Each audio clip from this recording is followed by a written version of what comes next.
राधे राधे। कर्म करना तो हमारे जीवन का एक अभिन्न हिस्सा है। अगर हम सोते हैं तो हमारा दिमाग नहीं होता है, बस हम सपने देखते हैं और सांस लेते हैं। हमारे शरीर के हर अंग में करोड़ों सूक्ष्म कण अपना काम करने में लगे रहते हैं। हम कर्म करने से कभी नहीं बच सकते। और भगवान तो ये भी बोलते हैं कि हमें किसी कर्म में बंद करके नहीं रहना चाहिए।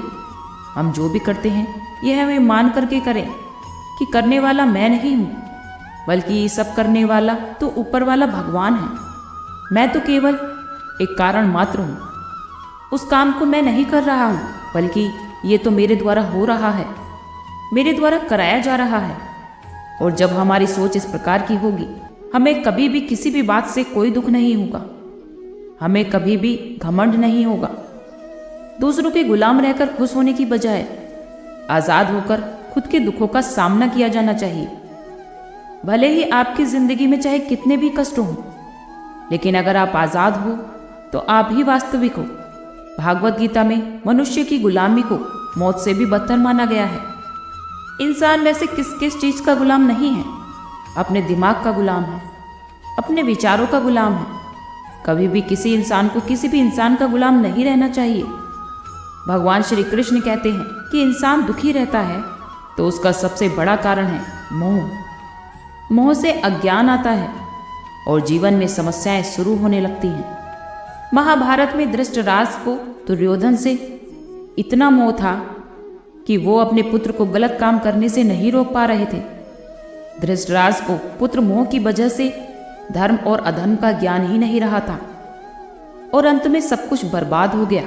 महाभारत में श्री कृष्ण ने अर्जुन से कहा था, जब ज्ञान की धारा बहती है तो सबसे पहले मोह को नष्ट करती है। वह मोह को इसलिए नष्ट करती है क्योंकि मोह अज्ञान है। यूनान का सम्राट सिकंदर पूरी दुनिया को जीत लेना चाहता था। एक दिन एक नागा साधु ने सिकंदर से कहा कि तू ये पूरी दुनिया जीत लेगा, उसके बाद क्या करेगा, क्योंकि इसके अलावा तो दूसरी कोई दुनिया है ही नहीं। इतना कहकर संत जोर जोर से हंसने लगा। संत की बातें सुनकर सिकंदर निराश हो गया था। सिकंदर ने संत से कहा, मुनि आप हंसिए मत, ये बात तो सच है, पर आज तक मैंने ये बात सोची ही नहीं थी।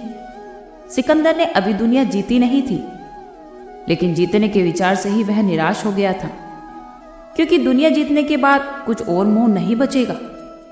तब सिकंदर ने संत से कहा कि आप हंस क्यों रहे हैं? तब संत ने जवाब दिया कि तू पूरी दुनिया भी जीत लेगा तब भी तुझे निराशा ही मिलेगी, क्योंकि तू तो दुनिया को जीतने के मोह में बंधा है, जबकि मेरे पास तो कुछ नहीं है। लेकिन मैं फिर भी हमेशा खुश रहूंगा, क्योंकि मुझे किसी चीज का मोह नहीं है। क्योंकि मोह की वजह से तो जीवन में हमेशा दुख ही आते हैं। मोह घर परिवार से हो सकता है, सफलता का मोह हो सकता है, सुख सुविधा और मान सम्मान का मोह हो सकता है। जहां मोह रहेगा वहां दुख तो आएगा ही। मोह जब सफल होता है तो दुख मिलता है, और जब असफल होता है तब भी दुख ही मिलता है। श्री कृष्ण कहते हैं कि जब कोई मोह त्याग देता है तो उसे मेरी कृपा मिल जाती है। जो लोग मोह रहित होते हैं वो परम आनंद प्राप्त करते हैं। इसीलिए मोह का त्याग कर देना चाहिए, और जो भी हमारे पास है उसी में संतुष्ट रहना चाहिए, क्योंकि ज्यादा पाने का मोह रहेगा तो दुख मिलना तो तय है। भगवान श्री कृष्ण कहते हैं कि जो हुआ अच्छा हुआ, जो हो रहा है वो अच्छा हो रहा है, और जो होगा वो भी अच्छा ही होगा। तुम भूत का पश्चाताप ना करो, भविष्य की चिंता ना करो। वर्तमान चल रहा है, तुम्हारा क्या गया जो तुम रोते हो? तुम क्या लाए थे जो तुमने खो दिया? तुमने क्या पैदा किया था जो नाश हो गया? ना तो तुम कुछ लेकर आए, तुमने जो भी लिया यहीं से लिया, और जो दिया यहीं पर दिया। तुम्हें जो भी मिला इसी भगवान से मिला, और जो भी यहाँ रह जाएगा वो भी भगवान के पास ही रह जाएगा। सब खाली हाथ आए थे और सब खाली हाथ ही जाएंगे। जो आज तुम्हारा है वो कल किसी और का था, परसों किसी और का हो जाएगा, जिसे तुम अपना समझकर मग्न हो रहे हो। बस यही प्रसन्नता तो तुम्हारे दुखों का कारण बन जाती है। एक बार की बात है, एक आदमी सागर के किनारे घूम रहा था। तभी उसकी नजर एक चांदी के डंडे पर गई जो बहते बहते किनारे पर आ गया था। वो उसे देखकर खुश हुआ और उसे झटपट उठा लिया। अब वह उस डंडे को लेकर टहलने लगा।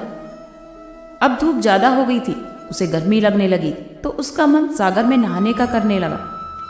उसने सोचा कि अगर इस चांदी के डंडे को किनारे पर रखकर मैं नहाऊंगा तो इसे कोई भी ले जा सकता है। इसीलिए वह उस डंडे को हाथ में लेकर ही नहाने लगा। तभी एक ऊंची लहर आई और उसे डंडे को तेजी से बहा कर ले गई। वह उसे देखकर अफसोस करने लगा और दुखी होकर तट पर आ बैठा और रोने लगा। उधर से एक संत आ रहे थे। उस व्यक्ति को उदास और रोता हुआ देखकर उस संत ने पूछा कि तुम इतने दुखी क्यों हो। उसने बताया कि स्वामी जी, नहाते हुए मेरा चांदी का डंडा सागर में बह गया। संत ने हैरानी जताते हुए कहा, क्या तुम डंडा लेकर नहा रहे थे? वह बोला, क्या करता, अगर मैं उसे किनारे रखकर नहाता तो उसे कोई भी ले जा सकता था। लेकिन स्वामी जी ने कहा कि तुम चांदी का डंडा लेकर नहाने क्यों आए थे? तब आदमी ने कहा कि लेकर नहीं आया था, वो तो मुझे यहीं पर मिला था। उस आदमी की बात सुनकर स्वामी जी हंसने लगे और बोले, जब वो तुम्हारा था ही नहीं तो फिर दुख या उदासी कैसी? कभी कुछ खुशियां अनायास मिल जाती हैं और कभी कभी कुछ श्रम करने से और कठिनाइयां उठाने से मिलती हैं। जो खुशियां अनायास यानी अचानक मिलती हैं और परमात्मा की ओर से मिलती हैं, उन्हें सराहने का हमारे पास समय नहीं होता। इंसान व्यस्त है तमाम ऐसे सुखों की गिनती करने में जो उसके पास है ही नहीं। आलीशान बंगला, शानदार कार, स्टेटस, पावर वगैरह, और भूल जाता है कि एक दिन सब कुछ यूं ही भूलकर उसे अगले सफर में निकल जाना होगा। भगवान श्री कृष्ण ने तभी कहा है कि तुम भूत का पश्चाताप मत करो और भविष्य की चिंता ना करो, सिर्फ वर्तमान में जियो, क्योंकि जो आज है वही आपका है। जीवन में जितना जल्दी हो सके अपना अहंकार त्याग देना चाहिए, क्योंकि कुएं में उतरने के बाद बाल्टी झुकती है, लेकिन झुकने के बाद भरकर ही निकलती है। जीवन भी कुछ ऐसा ही है, जो झुकता है वह अवश्य ही कुछ ना कुछ लेकर ही उठता है, और यही जिंदगी जीने का सार है।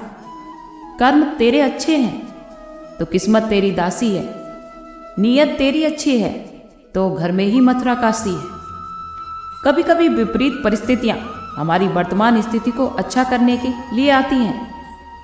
गीता में श्री कृष्ण ने कहा है, मनुष्य को फल की इच्छा छोड़कर हमेशा कर्म पर ही ध्यान देना चाहिए, क्योंकि मनुष्य जैसा कर्म करता है उसे फल भी वैसा ही मिलता है।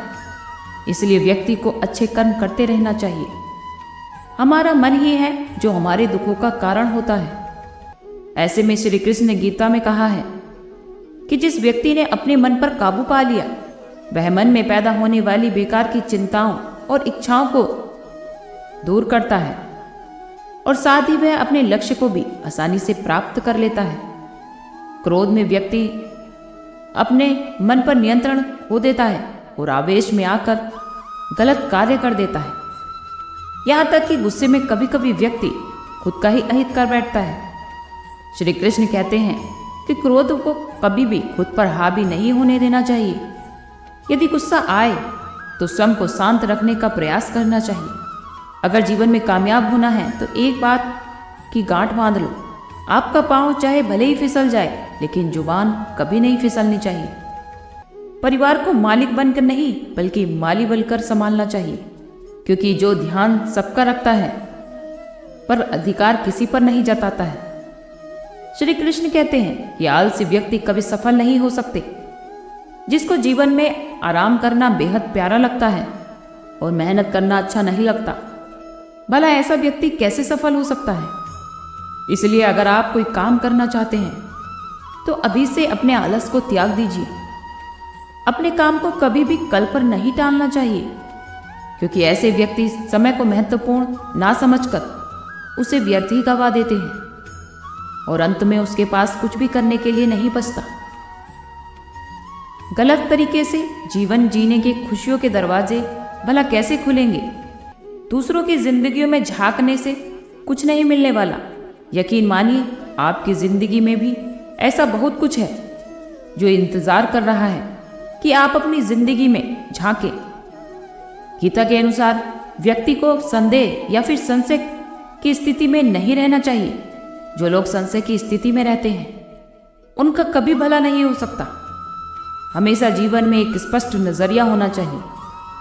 श्री कृष्ण कहते हैं कि वो किसी के भाग्य के निर्माता नहीं है, व्यक्ति खुद अपने भाग्य का निर्माता है। आप जैसा बीज बोएंगे वैसे ही फसल काटेंगे, आप जैसा ही कर्म करेंगे आपको वैसे ही परिणाम मिलेंगे। इसलिए हमेशा अच्छे कर्म पर ध्यान दें, बुरे लोगों की संगति से हमेशा दूर रहें।